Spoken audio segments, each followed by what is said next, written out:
চলছে রান্না বান্না, চা রান্না হবে, গরম পানি হওয়া শেষ।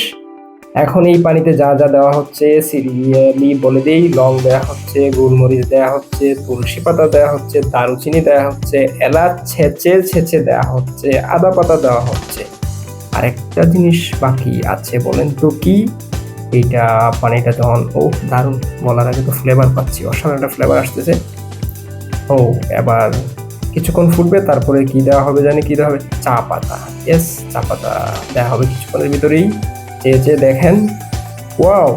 কিন্তু এটা কোন ব্র্যান্ডের চা পাতা? যারা বলতে পারেন কমেন্ট করে জানিয়ে দিন, যদিও আমি ভিডিওর শেষে বলে দিব। তবে চায়ের রেসিপিটা দারুণ হচ্ছে। এটা হচ্ছে, রেসিপির নামটাও বলে দিচ্ছি, মাসালা রং চা। যা যা দেয়া হয়েছে তা বলে দিয়েছি। এবার চাটা হয়ে গেল খুব দ্রুত। ওয়াও, ছেঁকে নেওয়া হচ্ছে। দেখেন কালারটা অসাধারণ একটা কালার আসছে, ফ্লেভার আসছে, ওয়াও। তারপর চা ছাকা শেষ। এবার পরিবেশনের পালা, কাপে চলে আসছে। লেবু অপেক্ষা করছে চায়ের মধ্যে টুক করে পড়ে যাওয়া। এই যে টুক করে পড়ে যাবে, ওয়াও! দারুণ একটা রং চা, লেবু চা। এইটা যে চা পাতা ইউজ করা হয়েছে সেইটা হচ্ছে মনে পড়ে ব্র্যান্ডের সিজন ফ্রেশ এক্সক্লুসিভ চা। বিশ্বাস করেন ভাই, এটার ফ্লেভারটা দারুণ লাগছে, নাকের মধ্যে আসতেছে, অসাধারণ একটা চা হয়েছে। এই চা পাতা সংগ্রহ করতে চাইলে কমেন্ট করতে পারেন। ভালো থাকবেন।